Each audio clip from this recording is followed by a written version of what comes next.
Alors Jules, l'année dernière, ici même à Stars Up, avec les organisateurs de Stars Up, tu as eu une idée très sympa. C'est de réaliser un podcast, un ensemble de podcasts dédiés aux femmes qui font l'espace, qui travaillent dans le domaine du spatial, de l'astronomie, de la recherche scientifique. Et donc ça a donné lieu donc, à une série de podcasts. Et, est-ce que tu peux nous raconter l'idée Oui. et à qui ça s'adresse? Oui, effectivement, Gilles, tu as raison.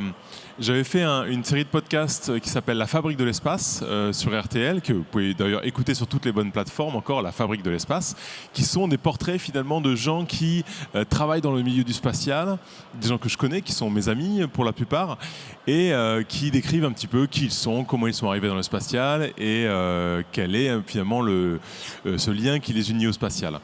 Et puis, avec cette expérience, je me suis dit que ce serait intéressant de mettre en lumière, de donner la parole aux femmes qui sont dans ce secteur en particulier, puisqu'on a souvent une image très masculine du secteur du spatial finalement. Et peut-être que c'est un secteur très masculin aussi finalement, mais moi j'ai envie que ça change. Et c'est vrai que dans l'esprit déjà, par exemple, des astronautes, sur les 10 premiers astronautes français qui ont volé, il n'y a que Claudie Aigneret, une seule femme. Heureusement, Sophie Adenau a rejoint le corps des astronautes et sera la 11e française de l'espace, 2e femme de l'espace, mais 11e personnalité française. Et c'est vrai que comme tous les sujets, en fait, comme tous les métiers de la tech, c'est encore malheureusement ce problème en fait d'égalité homme-femme qui fait défaut. Et donc du coup l'idée c'est d'inspirer les jeunes filles et les jeunes femmes à oser faire des sciences et de la technique. Oui, alors très modestement. Ou d'autres sujets d'ailleurs. Oui, alors très modestement, encore une fois, moi j'ai envie que ça change, cet état de fait. Et je me dis que la première étape pour que ça change, c'est tout simplement de donner la parole aux femmes qui, sur Terre, jour après jour, font l'espace. Donc c'est ce que j'essaie de faire au travers de ce podcast qui va être lancé avant la fin de l'année. Aujourd'hui, on enregistre un épisode avec vous en live et en public, en espérant pouvoir le lancer sur toutes les bonnes plateformes dès que possible, et ça s'appellera Elles font l'espace. Elles font l'espace, et tu as 4 invités aujourd'hui que je vais te laisser présenter. Mesdames, mesdemoiselles, c'est à vous. Merci beaucoup, Gilles. Merci à toi. Merci beaucoup. Alors, bravo, on peut l'applaudir. Merci. Okay. Bonjour Aline Decady. Bonjour Jules, merci pour cette invitation au podcast Elles font l'espace. Je suis ravie d'être avec vous aujourd'hui. Et comme tu le vois, on est en direct et en public du festival Stars Up, donc un épisode très spécial aujourd'hui, non seulement parce qu'on est en public, mais aussi parce que je ne suis pas tout seul pour te poser les questions aujourd'hui, Aline. On a d'abord Chloé qui a 26 ans et qui fait en ce moment une thèse en sciences des matériaux pour le CEA et le CNRS. Bonjour Chloé. Bonjour Jules, bonjour Aline. Et je suis avec Ombline. Ombline, tu as 16 ans et tu es en première. Tu adores les maths et la physique, si j'ai bien compris. Et tu es une passionnée d'espace, ayant reçu le virus spatial par ton père, c'est ça? Oui. Bonjour Ombline. Bonjour Jules. Et on a Camille qui a 13 ans et qui est en 4e et qui a surtout la curiosité qui l'a amenée vers le spatial. C'est bien ça, Camille? Bonjour. Et donc, elles vont m'aider aujourd'hui à dresser un peu ton portrait, à te poser des questions. Comme ça, on est un peu en équipe pour cet épisode très spécial du podcast Elles font l'espace. Je trouve ça parfait. Merci mesdemoiselles de supporter Jules pour cette initiative passionnante. Alors, la première question que je voudrais te poser, Aline, donc on est collègues à l'Agence spatiale européenne, bien sûr, mais est-ce que tu pourrais nous décrire en une phrase ton job, ta fonction? Ah, ça c'est un challenge. Alors, mon job en une phrase. Je vais vous dire, mon travail consiste à savoir prédire ce qui va mal se passer sur le lanceur et sur les infrastructures qui l'entourent, de façon à pouvoir éliminer d'emblée des scénarios catastrophes. c'est-à-dire en robustifiant, en consolidant des équipements, voilà, de façon à éviter des accidents. Et D'accord. tout ça pour faire quoi? Eh bien, pour assurer la sécurité des gens qui travaillent autour du lanceur pour l'assembler, pour faire des essais, comme on fait aujourd'hui à Kourou. Et puis également, quand on va lancer le premier Ariane 6 en 2024, et de protéger les gens qui habitent sous la trajectoire de vol après le décollage. Donc on a compris, tu es une experte des fusées finalement à l'ESA. Tu travailles notamment sur le programme Ariane 6, le prochain lanceur, la prochaine fusée de l'Europe. Et on se demandait avec Ombline, vas-y Ombline, je te laisse poser ta question. Au quotidien, comment tu travailles? Est-ce que tu as une journée type particulière? Alors en fait, j'ai pas forcément une journée type. C'est un peu aussi peut-être le bonheur d'un métier comme celui-ci. Mais je pourrais par exemple détailler un peu la journée qu'on passe lorsqu'on est en essai à Kourou, comme on est en ce moment, parce qu'on est en train de vouloir qualifier tout le comportement de la fusée. Et donc on fait des essais au Centre spatial guyanais, en Guyane française.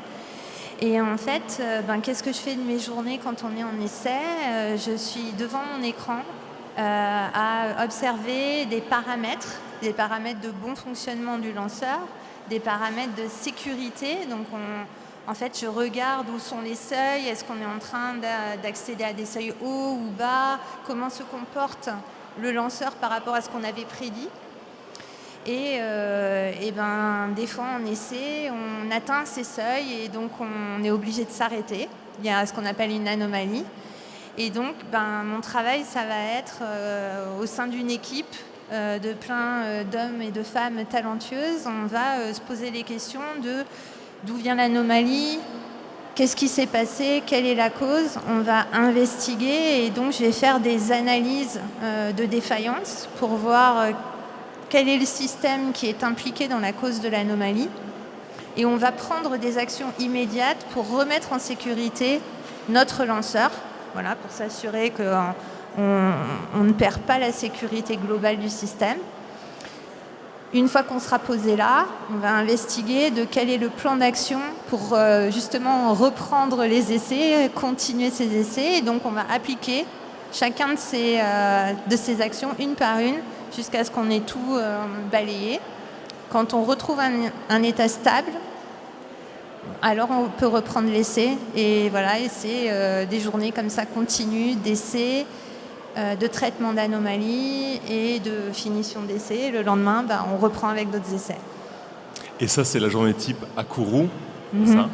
Et donc Kourou, pour ceux qui ne savent pas, c'est parce qu'à Kourou, il y a le port spatial de l'Europe, finalement de là où partent tous les lancements européens, finalement, de... Tout à fait. On a la famille des lanceurs Ariane et Vega qui sont lancés depuis le port européen du spatial et il est en Guyane française, voilà, qu'on appelle au Centre spatial guyanais. Et c'est de là qu'évidemment on opère, on teste et on lance nos lanceurs fusées une fois qu'ils sont prêts pour leur lancement avec leurs satellites.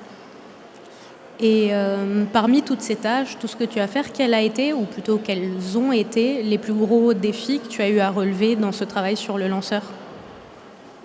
Alors des défis, on en a eu et on en a beaucoup. Alors il y a d'abord les défis techniques. Il y a des milliers de pièces et d'équipements sur ce lanceur.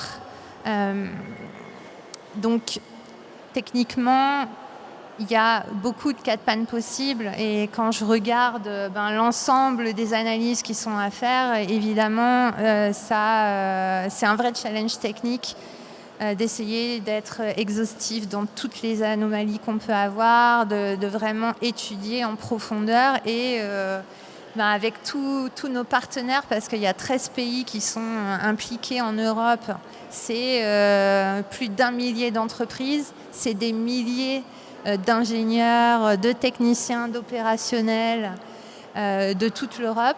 Donc c'est un travail de très très grande ampleur et il faut réussir à communiquer, à travailler ensemble et à régler tous les problèmes les uns après les autres.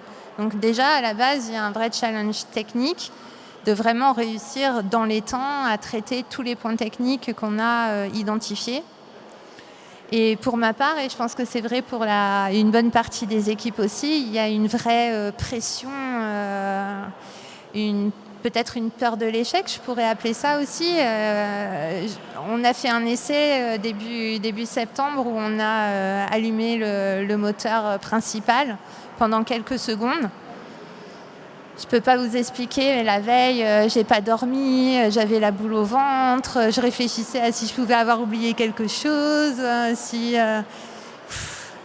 C'était dur. Oui. C'était dur. Et toutes les équipes avaient les larmes aux yeux quand ça s'est bien passé. Le soir, tout le monde n'avait plus aucune énergie, on était tous vidés et en même temps avec une tête un peu ébahie. Voilà, comme ça, de quelqu'un qui réussit quelque chose qui lui paraît inimaginable quelque part. Et on pourrait dire de l'extérieur, c'est juste du boulot. Mais non, c'est une grosse pression. Il y a tellement d'efforts et de vouloir faire bien et tellement d'énergie qui est dépensée. Et c'est une vraie histoire humaine avec les collègues au quotidien, d'essayer de réussir à faire ces essais et à lancer, que quand on a une belle expérience qui réussit, c'est beau et voilà, mais c'est beaucoup de pression. Et justement, tu parlais de coopération entre beaucoup d'acteurs très différents, et comment est-ce que les autres agences spatiales mondiales rentrent est-ce que c'est aussi de la coopération entre toutes ces agences ou plutôt de la concurrence pour obtenir le même résultat au final? Comment ça se passe? Je dirais qu'il y a un point commun qui anime toutes les agences, c'est de vouloir avoir leur accès indépendant à l'espace. Donc à ce titre, chacun, sur son port spatial de préférence, va développer sa famille de lanceurs. Comme nous, on va avoir Ariane et Vega, par exemple, au Centre spatial guyanais. Mais je note, en tout cas, il y a un point qui m'intéresse dans ta question sur des différences majeures que moi je note. Et par exemple, c'est sur la façon de penser à la politique de limitation des débris spatiaux. En Europe, comme on lance du Centre spatial guyanais qui applique la loi des opérations spatiales françaises, il nous est requis, c'est de notre responsabilité, de limiter le nombre de débris spatiaux sur les nouveaux systèmes de lancement. Donc Ariane 6 en fait partie, bien évidemment. Et donc lorsque l'on architecture et qu'on conçoit le lanceur, il est obligatoire une fois que le satellite est en orbite, que les parties de la fusée qui ont permis de le mettre en orbite ne soient pas en orbite, ne restent pas en orbite pendant des années. Donc on va avoir ce qu'on appelle un système de désorbitation pour garantir justement qu'on ne pollue pas l'espace au-dessus de nos têtes. Et ce n'est pas forcément quelque chose, quand je regarde, qui est partagé avec nos agences internationales, américaines, russes ou chinoises, qui sont plus, si je prends un exemple, si on regarde la constellation Starlink, il y a beaucoup de satellites qui tombent en panne, qui ne fonctionnent pas, qui ne peuvent pas donc redescendre, qui génèrent des débris. Et récemment, on voyait qu'il y en avait plus de 200 qui sont retombés par eux-mêmes, ne fonctionnant plus. Et qu'est-ce qui se serait passé s'il y avait eu un avion de ligne en vol de croisière sur cette trajectoire? Donc, c'est pour ça que je suis finalement sensible à ça et que ça m'importe que ce qu'on fait aussi n'ait pas de répercussions négatives sur la vie des gens, parce que je me sentirais pas bien de faire de la sécurité et d'un autre côté me rendre compte que ce que je produis quelque part peut impacter la vie d'autres personnes. Et c'est vrai que là-dessus, on n'est pas forcément tous alignés. En tout cas, c'est quelque chose que je me note aujourd'hui. On n'a pas forcément tous cette même politique-là. Et c'est contraignant pour l'architecture du système. Ariane 6 a été vraiment beaucoup plus coûteux et beaucoup plus difficile à mettre en œuvre parce qu'il faut savoir démontrer cette capacité à rentrer. Alors que quand on n'a pas à le démontrer, ben effectivement, on gagne beaucoup de temps et programmatiquement et dessous. Sur les débris spatiaux, donc tu parles de conséquences possibles. Qu'est-ce qui est pour toi le pire scénario finalement lié à ces débris spatiaux et la raison finalement pour laquelle, tu le dis, en Europe on essaye de lutter contre la prolifération de ces débris. Quel est pour toi le pire scénario, le scénario catastrophe? Le pire scénario, ça serait des collisions en orbite. On peut aujourd'hui on n'a pas encore énormément d'humains qui partent tous les jours explorer l'espace. Mais si leur trajectoire n'est pas garantie et sécurisée, comment est-ce qu'on va gérer ça? C'est-à-dire qu'on pourrait se retrouver dans un scénario, un moment où on ne peut plus lancer de fusée parce que les risques sont trop importants de percuter un objet non coopératif en orbite. Exactement. Aujourd'hui, on a des probabilités très faibles à assurer.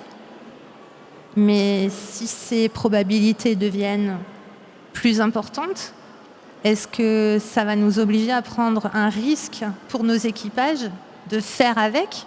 Et le faire avec, pour moi, c'est pas quelque chose qui répond à un besoin de sécurité de nos équipages. On imagine un jour peut-être qu'on sera capable de se déplacer, d'avoir des équipages qui vont régulièrement dans l'espace. Et moi, ce que je voudrais savoir, c'est que quand ils y vont, on sait qu'ils vont revenir, sains et saufs. Quand tu en parles, on parle d'un secteur très technique. Et quand tu en parles, je trouve que tu as une manière très personnelle. On sent que ça fait partie aussi d'un engagement personnel de travailler dans ce sens-là. Tu me trompes? Oui, c'est vrai. Ça me tient à cœur de participer à un projet qui met tout en œuvre pour garantir que la sécurité des gens, c'est la priorité. Et c'est vrai que dans ce cadre-là, je suis fière de travailler en ingénierie sécurité en Europe. Fière de faire ton métier alors? Et je suis fière de mon métier à l'ESA. Pourquoi avoir fait ce métier? Eh bien, je dirais que ça remonte à quand j'étais assez jeune. J'ai toujours été fascinée par l'espace et par l'astronomie au sens large, donc vraiment l'étude des astres. Et j'avais déjà à l'époque cette idée que l'espace contient quelque part les réponses et les clés de plein de questions qu'on se pose sur d'où est-ce qu'on vient dans l'univers, où est-ce qu'on va. Et pour moi, ça a toujours été quelque chose de fascinant auquel j'avais envie d'en savoir plus. Et donc, j'avais les yeux vers les étoiles en train de me dire est-ce que nous aussi, on va aller là-bas? Est-ce que nous aussi, on va comprendre ce qui se passe? Et je crois que ça a été un moteur dès le départ. Même dans les plus petites classes, pour faire quelque chose qui me permet quelque part de contribuer, de peut-être fabriquer un vaisseau spatial, de concevoir quelque chose qui va dans l'espace et qui nous y emmène également. Et c'est à quel âge que tu as eu cette étincelle un petit peu? Tu parles de fascination. Je me rappelle vers 5 ans. 5 ans, d'accord. Ouais, j'étais passionnée à faire des petits télescopes, à regarder les étoiles toute la nuit. Et ma maman m'emmenait déjà voir des films. Et on a ces discussions de temps en temps comme quoi, déjà à l'époque, ça me plaisait. Mais par contre, je ne savais pas exactement ce que je voulais faire. Donc ça ça n'était pas écrit et on ne pourrait pas... voilà, tout n'est pas si simple. Quand on a plein d'idées, finalement, on ne sait pas quoi choisir. Mais en tout cas, j'avais déjà l'idée de l'espace, c'est sûr. Et justement, pour en arriver là, tu as dû suivre quel cursus scolaire? Ah oui, alors pour le cursus scolaire, alors j'ai fait un bac scientifique. Voilà, c'était la base parce que je pensais que comme ça ne me fermait aucune porte. Ensuite, j'ai continué avec un cursus pour faire un cycle d'ingénieur, donc un bac plus 5. J'avais envie de faire quelque chose dans l'espace aérospatial, donc je me suis orientée vers une école d'ingé qui s'appelle l'ESTACA, qui n'est pas très loin d'ici, et qui avait des options aéronautique et espace, et aussi des spécialités. Et j'étais intéressée par tout ce qui est commande-contrôle. C'est quoi? C'est tout ce qui est chaîne d'actionnement de moteurs, donc fabrication de moteurs, optimisation des performances d'un moteur, et puis ça va jusqu'à toutes les chaînes de contrôle d'attitude logicielle, donc on peut coder, qu'on peut numériser. Et voilà, ça m'a donné quelques formations potentielles clés que je pouvais ensuite utiliser dans l'industrie. Et après, j'ai passé quelques années dans l'industrie parce que justement, je voulais concevoir des équipements. Donc, je voulais savoir comment on les conçoit, comment on les fabrique, comment on les fabrique en grande quantité, qu'est-ce qu'on en fait, c'est quoi la chaîne de production. Et donc, j'ai commencé chez Airbus, sur les équipements avioniques de la 380. C'est quoi les éléments avioniques? C'est toute la génération de puissance et de contrôlabilité de l'avion. Et c'est des éléments en fait qu'on certifie, vu que c'est un avion qui a des passagers. Il y a des certifications très poussées. Et c'est de là d'ailleurs que j'ai appris à générer toutes les démonstrations techniques qui sont nécessaires pour convaincre un certificateur que la sécurité de toutes les personnes qui seront dans l'avion et en dessous de l'avion est garantie. C'est quelque chose qui m'a vraiment marqué avec une rigueur, une approche de la perfection de la technique, voilà, qui fait la fiabilité d'Airbus aujourd'hui sans contestation possible. Et ça, c'était vraiment fascinant. Donc alors, ton parcours spatial est passé par l'aérien, si je comprends bien. Exactement. Et ensuite, c'est cette possibilité-là qui m'a ouvert la voie vers Thales. Et c'est marrant parce que je travaillais donc sur des équipements similaires, mais là sur un satellite. Et les équipements similaires sur un satellite, c'est ceux qui permettent de contrôler l'attitude et l'orbite. Et donc là, c'était la conception de ces équipements-là. Donc c'était un petit peu un métier transposé de l'aérien, de l'aviation civile au spatial. Et donc j'ai commencé à la conception d'équipements spatiaux sur satellite, sur cette partie optimisation de trajectoire. Donc en résumé, bac scientifique, école d'ingénieur, c'est ça? Carrière chez Airbus, puis carrière dans l'industrie spatiale chez Thales, puis ESA. Juste avant, oui. Je suis partie 2 ans à Vancouver, chez MDA. MDA, c'est la boîte qui fabrique le bras canadien de la Station spatiale internationale. Le bras robotique de la Station spatiale, ouais. Le Canadarm. J'avais en fait fait une année d'ingénierie, ma dernière année à Polytechnique Montréal. J'avais travaillé entre autres avec un professeur qui venait d'MDA et qui nous donnait des cours sur les antennes satellites. Ça m'avait passionnée, ça m'avait donné des nouvelles façons de penser, des nouvelles approches qui m'intéressaient, qui étaient beaucoup moins centrées sur les équations, mais davantage sur la compréhension des phénomènes physiques pour pour pouvoir développer et concevoir des systèmes. Ça m'avait plu à tel point que je me suis dit, j'aimerais bien retourner chez MDA, faire une expérience de quelques années. Et donc, c'était pas si facile que ça parce qu'il fallait faire une résidence permanente. Donc, j'ai dû faire un dossier pendant 1 an et demi pour pouvoir, après, être embauchée, comme tout à chacun, sans la nationalité.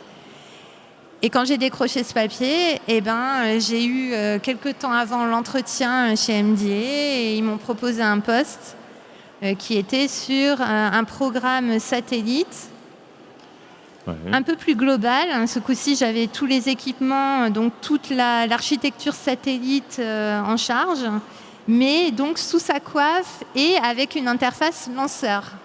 Ah, c'est là que les lanceurs arrivent dans ta vie. Et donc. c'est là que les lanceurs arrivent dans ma vie. J'ai donc eu la possibilité de savoir ce qu'était un lanceur, les interfaces entre un satellite et un lanceur, quelles sont les fréquences orbitales que l'on donne à un satellite, comment le lanceur doit le protéger jusqu'à ce qu'il soit mis en orbite. Et c'est comme ça qu'un jour, j'ai une société de recrutement de l'ESA qui m'a contactée et qui m'a dit qu'il cherchait un ingénieur qui ait à la fois des notions de sécurité et avec une notion de travail sur les interfaces lanceurs-satellites. Et voilà, donc j'ai passé l'entretien et tada. Donc, ça veut dire que le parcours simplifié, c'est ingénierie, avion, satellite, fusée. C'est ça. C'est ça. Et l'image, ça renvoie parfois... l'espace, ça renvoie parfois l'image d'un secteur représenté par les hommes. Et donc, est-ce qu'il y a beaucoup d'autres femmes qui travaillent avec toi ou pas trop ? Très intéressante question. Alors, c'est assez intéressant. Dans mon équipe, au sein de l'ESA, on a la parité. On a 50-50. Vraiment, ce qui est très, très rare. Je crois que c'est dû à... Alors, je n'ai pas posé la question à mon chef, mais le connaissant un petit peu, je dirais que c'est quelqu'un qui s'intéresse à avoir des talents multiples qui se complètent dans son équipe, qui viennent d'horizons différents, qui aient des cultures différentes, qui soient de pays différents. Et donc, on est une équipe très, très mélangée.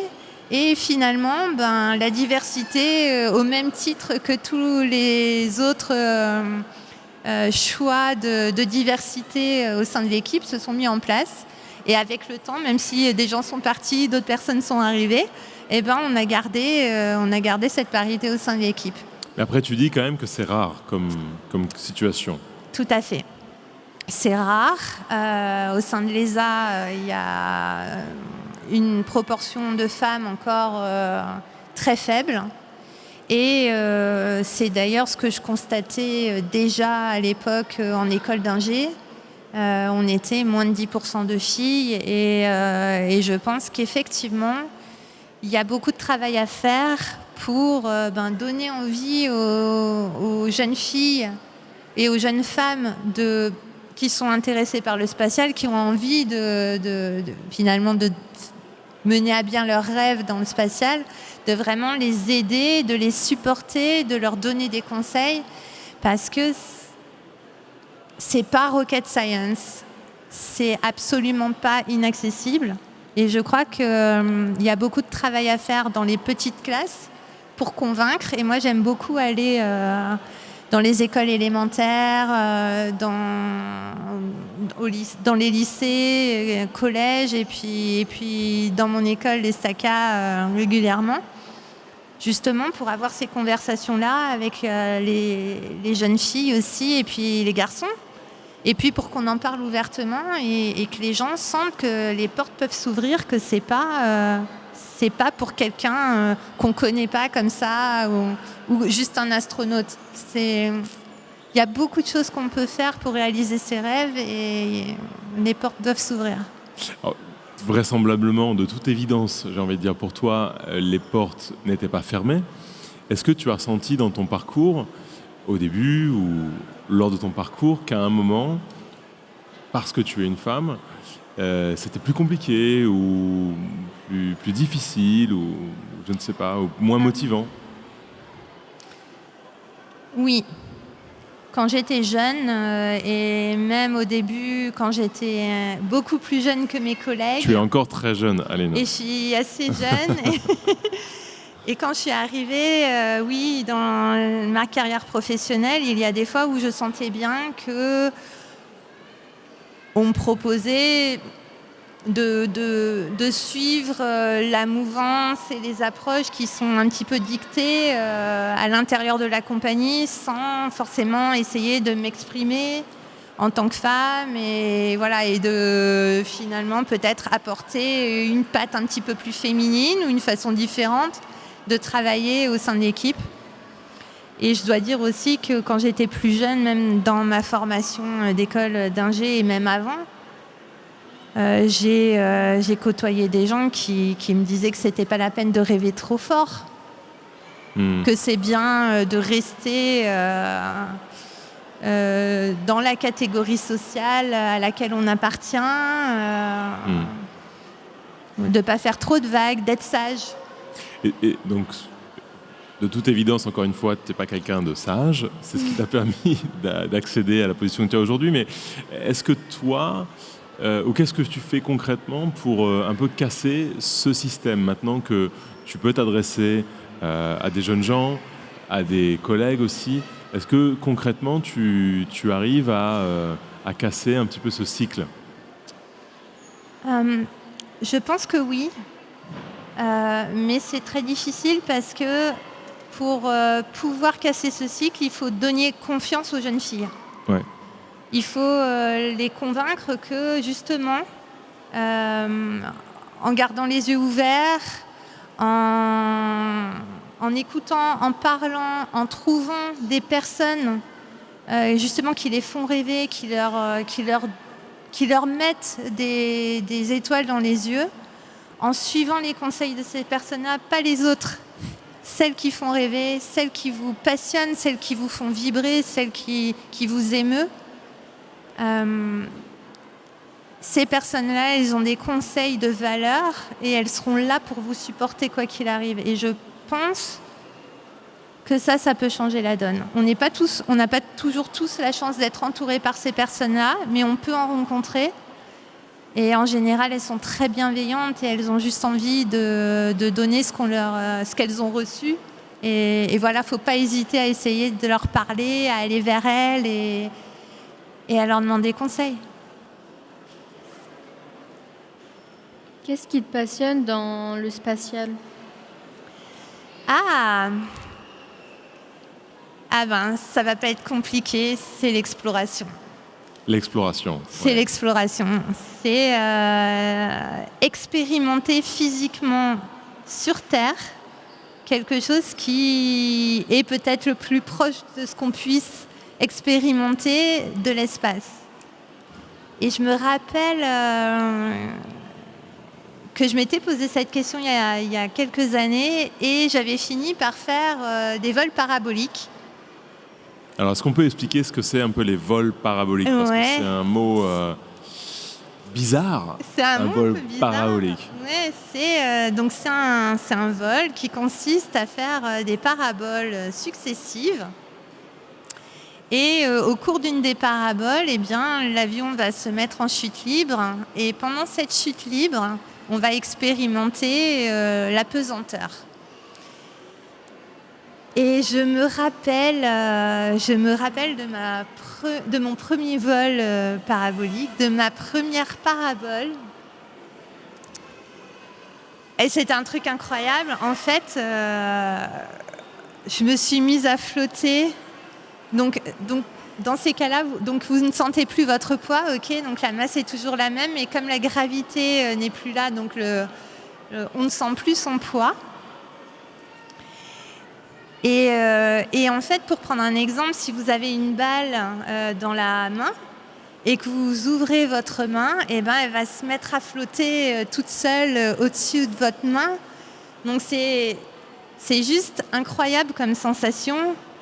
Si par exemple je m'approche de Jules et que je le pousse un petit peu avec un petit angle de rotation, ben, tu te mettrais à tourner sur toi-même sans t'arrêter. Et puis moi et nous autres, on serait en train de faire des toupies dans un sens ou dans l'autre, sans aucune notion de l'espace ou du temps. Il n'y a pas de haut, il n'y a pas de bas. Comme dans un rêve, quoi. Comme dans un rêve, c'est juste incroyable. Juste pour qu'on se représente bien la chose, on ne parle pas d'un avion spécial. On est dans un A300. Un A310, il me semble d'ailleurs. Un A310. Un 310.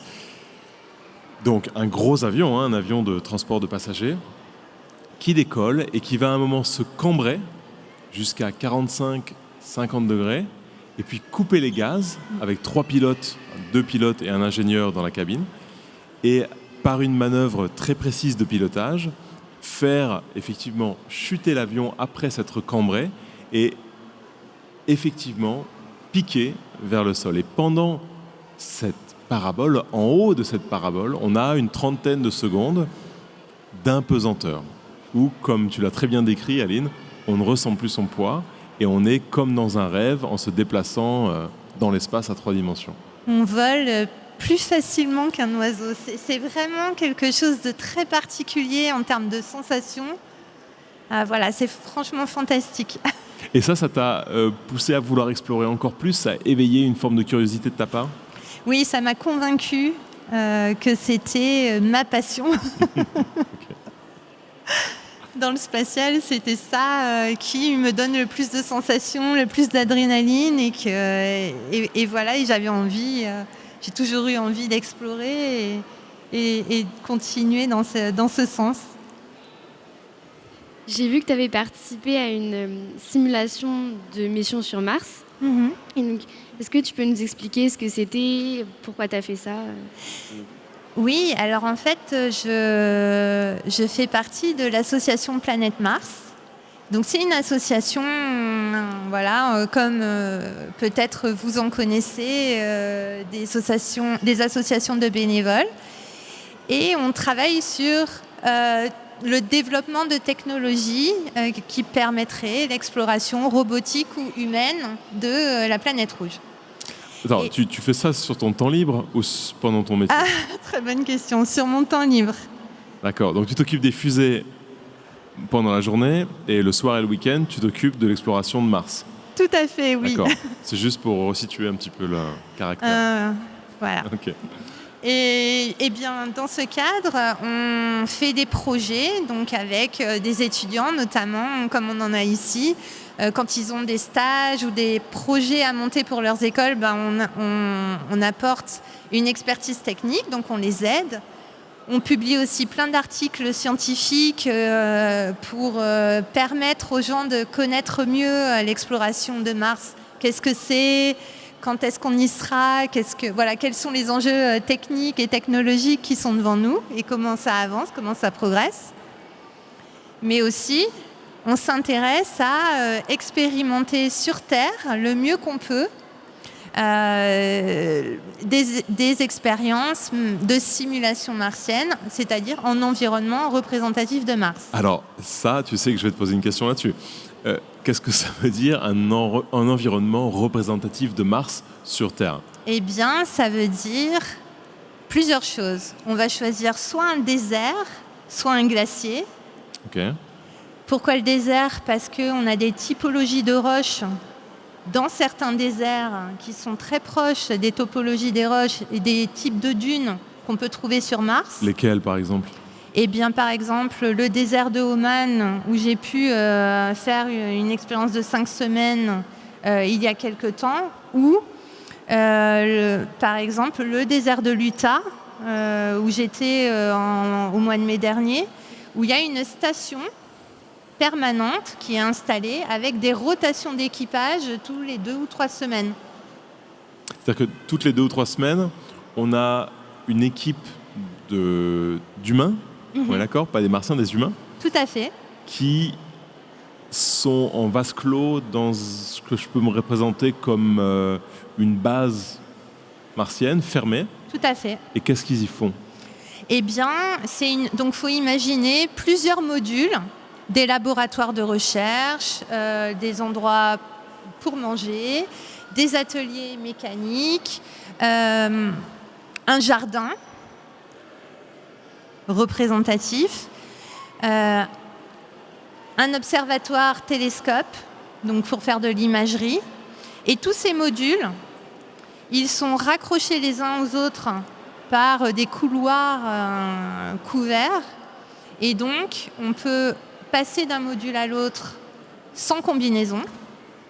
Par contre, quand on sort faire de l'exploration extravéhiculaire dehors, là, on a une combinaison en bonne et due forme avec un sas.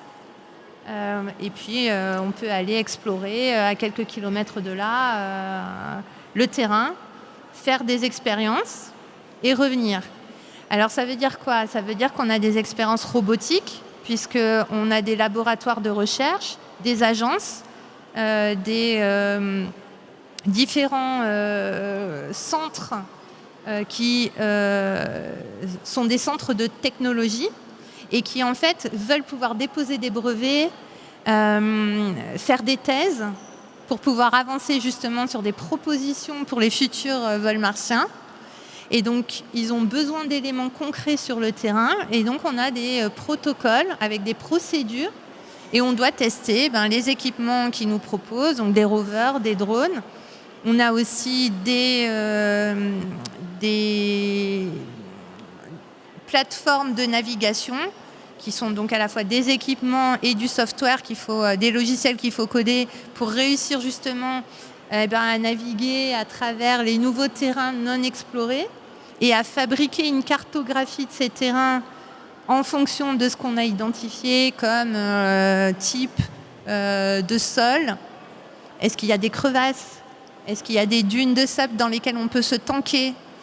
Et moi, par exemple, je vais faire des expériences d'entraînement de sécurité. Donc, on va avoir des protocoles de sécurité pour les équipages à l'intérieur de la station, mais aussi lorsqu'on est en sortie extravéhiculaire.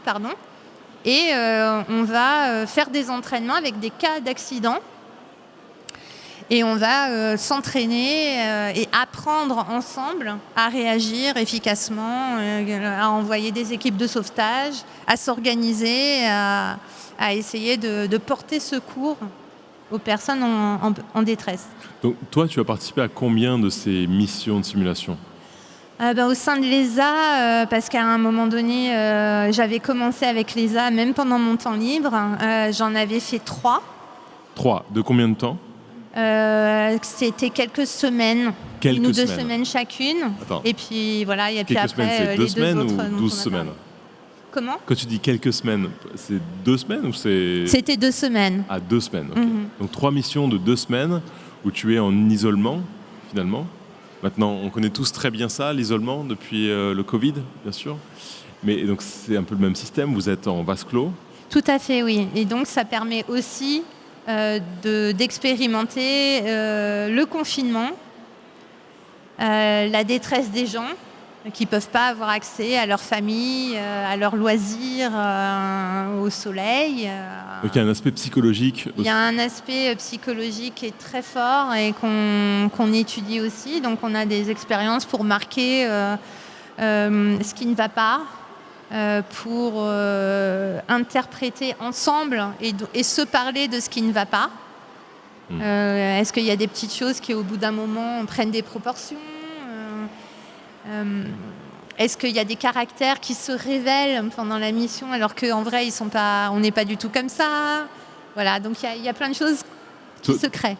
Toi, tu as eu des moments de tension, par exemple, dans ce type d'expérience en confinement? Pas des moments de tension, mais des moments de fatigue extrême. Ouais. Parce que on nous donne un planning, et ce planning, il est de 8h du matin à 8h du soir. Donc ça, c'est la période de simulation. Avant ça, on fait un débrief, on prend le petit-déj ensemble. Et puis le soir, là, on a le temps pour écrire ce qu'on a pensé de sa journée, où on a un petit peu de temps pour soi.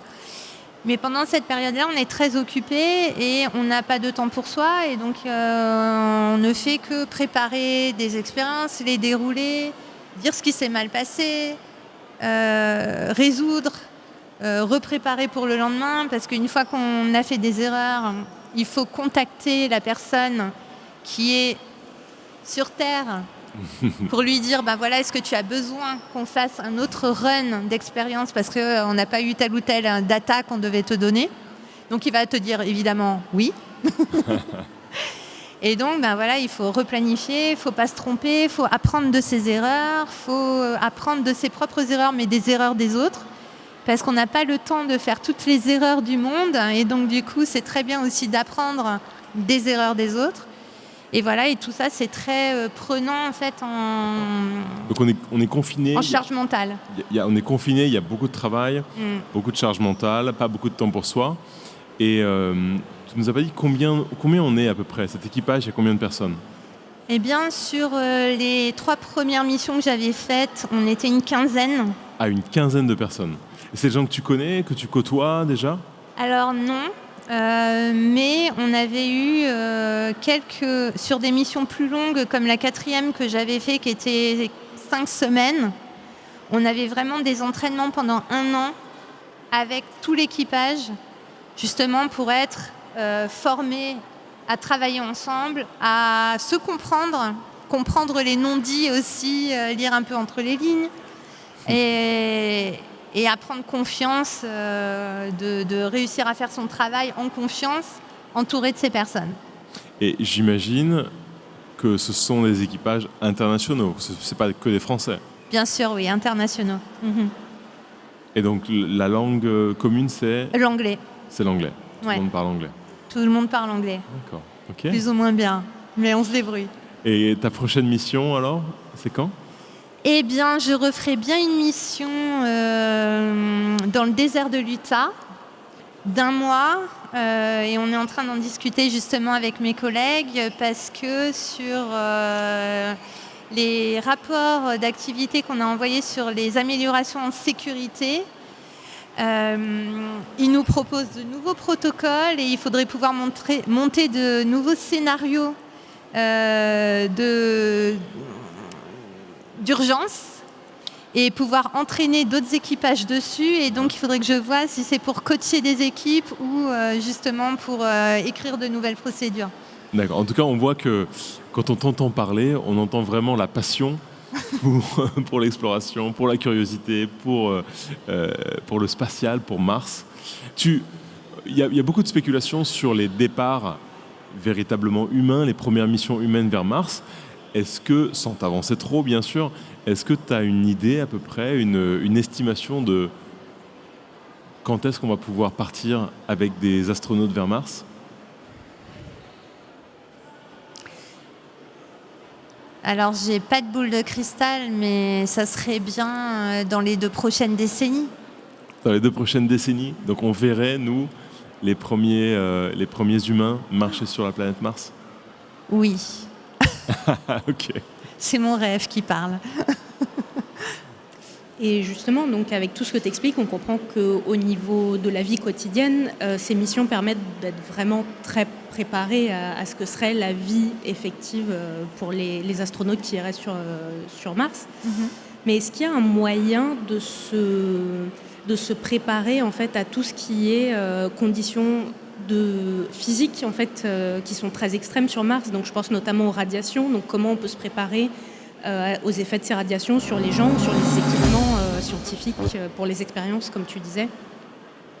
C'est une excellente question.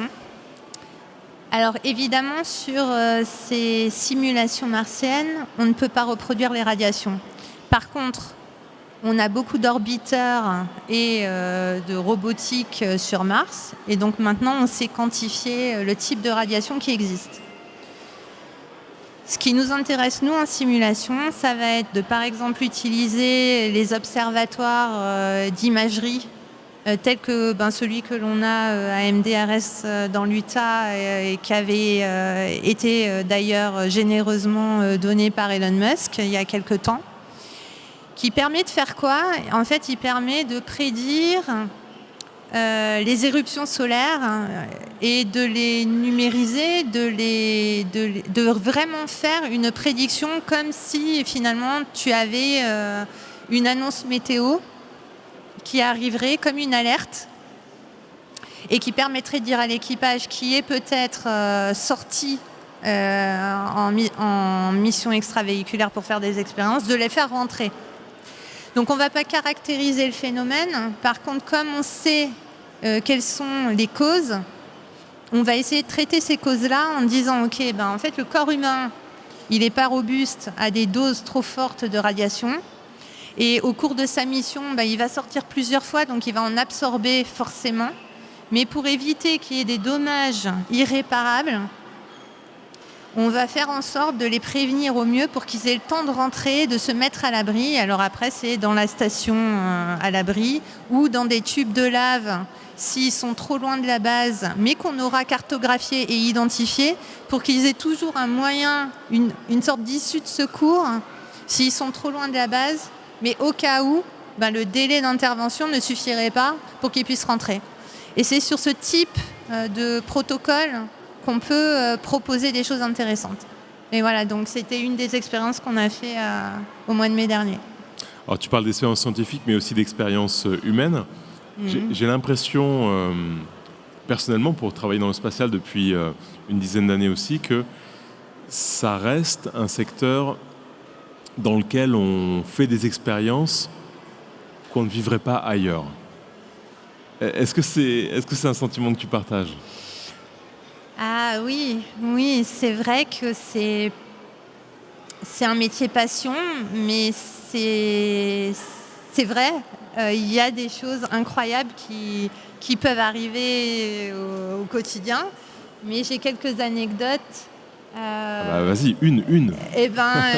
Par exemple, voilà, donc dans le cadre du développement Ariane 6, j'avais besoin de me former à comment on opère un lanceur cryo. Et donc, j'étais sur les opérations des 2 derniers lancements Ariane 5. À Kourou. Donc, au milieu de cette jungle tropicale au milieu de la jungle française. magnifique et immense de la Guyane française. Et sur l'avant-dernier lancement, au mois d'avril, sur JUICE, donc le satellite qui est parti vers Jupiter, je devais, avec 2 collègues, aller faire des analyses de zone. Et une analyse de zone, ça consiste à faire le tour des infrastructures du lanceur et des interfaces avec les infrastructures autour de lui. Et regarder si toutes les vannes sont bien cadenassées. On cadenasse les vannes pour s'assurer que les personnes ne puissent venir toucher à la configuration de ces vannes qui sont très critiques. Donc on les positionne dans une certaine position et donc on a des configurations bloquées. Et donc on allait voir toutes ces barrières de sécurité, comment elles étaient implémentées, si tout était à sa place, bref. Un état des lieux qu'on fait en inspection de façon classique avant chaque lancement. Je suis allée avec mes 2 collègues. On va donc faire les inspections autour du lanceur. On fait les inspections autour de la table, donc qui est l'infrastructure sur laquelle est posé le lanceur. Et puis après, on passe dans le mât ombilical qui fait peut-être 55 ou presque 60 mètres de haut et qui relie toutes les interfaces électriques, de contrôle et fluide. Et donc vous commencez à monter les marches. On a commencé à monter, à faire les inspections à chaque étage et tout ça. Et de fil en aiguille, on s'est retrouvés à un moment donné à plus pouvoir monter. Et je suis sortie par une porte et je me suis retrouvée sur une petite nacelle où j'avais le haut de la coiffe d'Ariane 5 avec la jungle derrière amazonienne, le pas de tir Vega, le pas de tir Ariane 6 au fond. J'ai eu, je sais pas, une vision extrême. Une vision unique en tout cas. Une vision unique. Je me suis dit, comme on se dit parfois, toute ma vie s'est déroulée pour que j'arrive là, à ce moment-là. Une révélation. Ouais, une révélation, c'est beau, c'est beau. Et puis après, je suis redescendue. Et donc, c'était quelques jours après, je devais me préparer au vol. Et là, avec mes collègues, on était dans le pupitre, donc au pupitre, dans la salle de contrôle, là où on envoie les commandes pour préparer le lancement. Et donc, c'est un bunker fermé parce qu'il est même pas à peu près 2 km du pas de tir. Et c'était la première fois que j'étais en opération avec plein de gens très très talentueux à côté de moi parce que j'étais en formation, donc en backup, bien entendu. Et le H0 est arrivé, le décollage est arrivé. On a vu le lanceur évidemment sur les écrans décoller. Et quelques secondes après, en décalage, en fait, on a reçu les vibrations du lanceur et du moteur Vulcain passer à travers, nous transpercer à travers le bunker. Et là, je me suis agrippée à mon siège et j'ai eu pareil un moment comme ça unique où je me suis dit j'aimerais être à aucun autre endroit, là, à cette seconde-là, à ce moment-là de ma vie.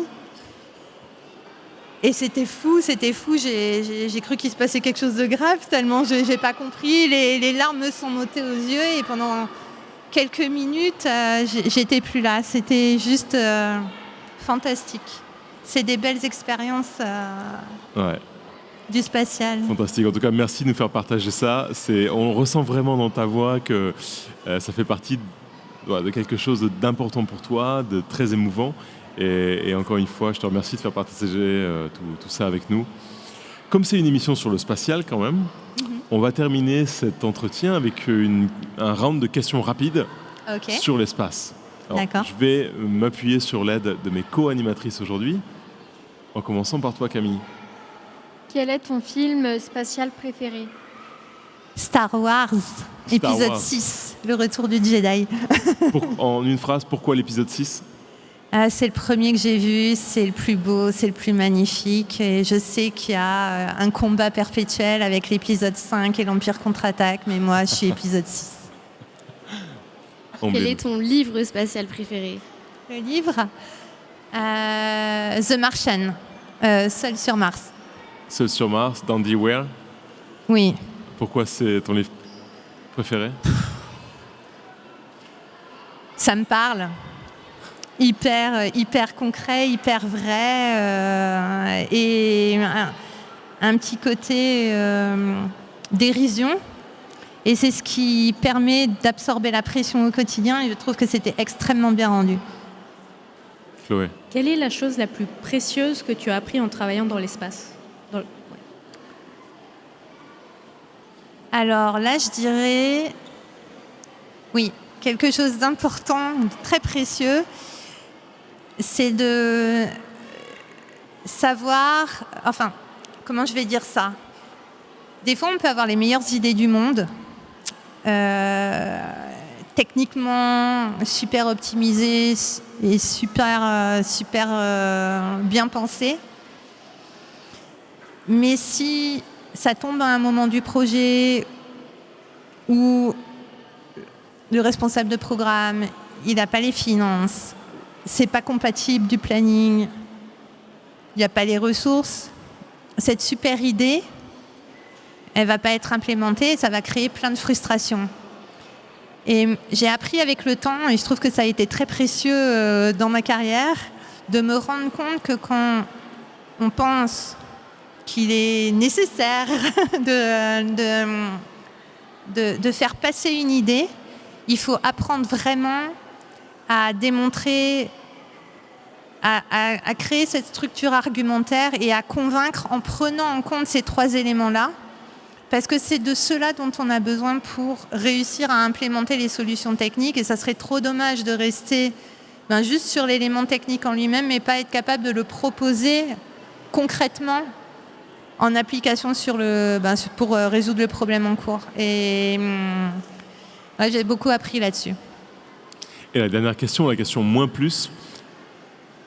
Dans ton parcours, dans ta carrière, qu'est-ce que, avec le recul, qu'est-ce que tu aurais aimé faire moins et qu'est-ce que tu aurais aimé faire plus?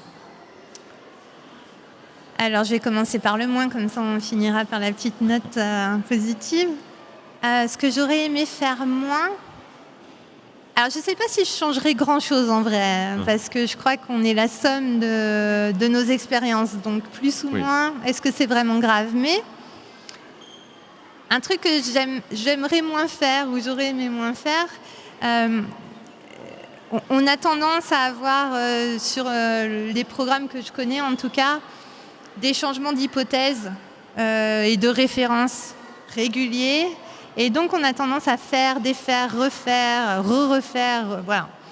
Mon grand-père disait toujours, faire et refaire, c'est toujours travailler, certes. Mais comme on dépense énormément d'énergie, on peut se fatiguer des fois et il faut éviter le burn-out. J'essaierai de moins consommer mon énergie sans savoir, sachant que des fois, c'est de l'énergie qui se consume pour rien. Et plus? Et plus, j'aimerais contribuer à concevoir le futur lanceur fusée qui ira vers Mars. Ça, c'est une belle promesse en tout cas. Je vais vous remercier Chloé, Ombline et Camille de m'avoir aidé dans cet entretien. Et merci surtout beaucoup à toi, Aline, d'avoir passé ce temps avec nous, d'avoir partagé avec nous et d'être une de celles qui, sur Terre, jour après jour, font l'espace. Merci Gilles. Merci à vous trois. Merci beaucoup. À vous aussi.